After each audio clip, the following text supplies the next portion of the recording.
తెలంగాణ రాష్ట్రంలో BRS BSP కలిసి పనిచేయాలని చెప్పి నిర్ణయించుకున్నాం. సిద్ధాంతపరంగా అనేక విషయాలలో సామీప్యత ఉంది. మేము అమలు చేసినటువంటి దళిత బంధు కానీ, దళిత సంక్షేమానికి ఇచ్చినటువంటిది కానీ, రెసిడెన్షియల్ పాఠశాలలు కానీ, ఇంకా చాలా విషయాలలో బలహీనల గురించి, వీకర్ సెక్షన్ గురించి పనిచేసిన చరిత్ర ఉంది. కాబట్టి దాన్ని అనుసరించుకొని ఒక ప్రతిపాదన వస్తే ఇద్దరం కలిసి చర్చించడం నేను ప్రవీణ్ గారు, వారి హైకమాండ్ కూడా మాట్లాడింది. అక్కడి నుంచి వారి అనుమతి తీసుకొని మేము చర్చలు చేసిన తర్వాత కలిసి పనిచేయాలని చెప్పి స్థూలంగా ఒక నిర్ణయానికి వచ్చినాం. పని చేస్తాం కూడా. మిగతా విషయాలు మీకు కావాల్సిన లెక్కలన్నీ రేపు ఎల్లుండి చెప్తాం. అంటే సీట్ల మీద ఏం క్లారిటీ లేదా సార్? వాళ్ళు పోటీ చేస్తారు రేపు అనుకుంటాం. కానీ ఈరోజు స్థూలంగా ఇది అయిపోయింది. బేసికల్గా ఇన్ ప్రిన్సిపల్ ఇది అయింది. తప్పకుండా కొన్ని సీట్లు వాళ్ళు పోటీ చేయాల్సిందే, కొన్ని సీట్లు మేము పోటీ చేయాల్సిందే. ఒకసారి అలయన్స్ అనుకున్న తర్వాత గౌరవప్రదంగానే ఉంటుంది కదా. సో వీళ్ళు తెలియదు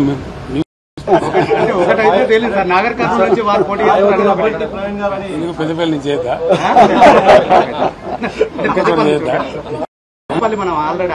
వరంగల్ స్టేట్ ప్రెసిడెంట్ వరంగల్ నుంచి చేద్దా ఇక్కడేం చేసి దానికే ఉంటుంది. జనరల్ సీట్లు కూడా చేయొచ్చు. జనరల్ సీట్లు కూడా చేయొచ్చు. మాయావతి గారు మాట్లాడారు. నేను ఇంకా తనతో మాట్లాడలేదు.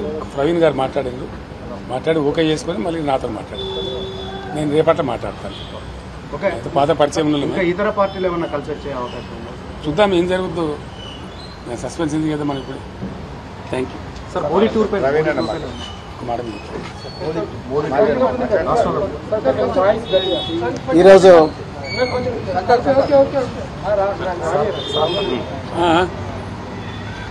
ఈరోజు తెలంగాణ మాజీ ముఖ్యమంత్రి శ్రీ పెద్దలు గౌరవనీయులు శ్రీ కేసీఆర్ గారిని కలిసినందుకు చాలా ఆనందంగా ఉంది. మరి ఈ తెలంగాణనే కాదు యావత్ భారతదేశం కూడా ఈరోజు లౌకికత్వం అంటే సెక్యులరిజం, లౌకికత్వం ప్రమాదంలో ఉన్నది. మరి భారతీయ జనతా పార్టీ చాలా పెద్ద ఎత్తున కుట్రలు చేస్తూ ఉన్నది దేశాన్ని చిన్నాభిన్నం చేయడం కోసం. మరి పూర్తిగా రాజ్యాంగాన్ని రద్దు చేయాలనే కుట్ర చేస్తూ ఉన్నారు. సో ఆ పరిస్థితుల్లో మరి సెక్యులర్ పార్టీ అయినా, మరి సెక్యులర్ భావాలు కలిగి సెక్యులరిజాన్ని నిరంతరం కాపాడిన మరి భారతీయ రాష్ట్ర సమితి వారు మరి నేను బైంజీ మాయావతి గారి ఆశీస్సులతోని మరి వారిని కూడా కలవడం జరిగింది.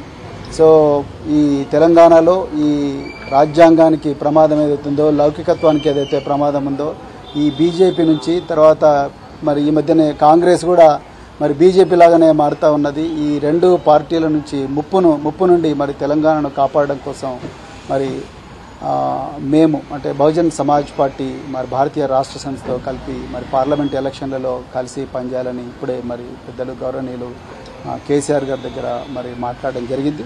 మరి తప్పకుండా మరి ఇంతకుముందు మీరు అన్నట్టుగా సీట్ల సర్దుబాటు విషయం ఏదైతే ఉందో, ఈ షీట్ షేరింగ్ విషయం అయితే మళ్ళీ మేము మా అధిష్టానానికి నివేదిస్తాం. అదేవిధంగా మరి మన మాజీ ముఖ్యమంత్రి గారు తప్పకుండా బైంజీ గారితో కూడా మాట్లాడతారు. సో దాని తర్వాత మరి ఇరు వర్గాలు, ఇరు పార్టీలు ఒక నిర్ణయానికి వచ్చి తర్వాత తప్పకుండా తెలంగాణలో ఈ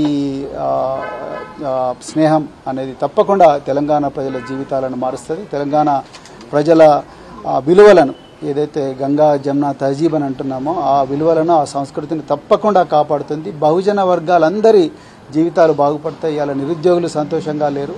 సో పట్టుమని 4 నెలలు కాలేదు, ఇప్పటికీ మళ్ళీ నిరుద్యోగులు రోడ్ల మీదకి వచ్చే పరిస్థితి.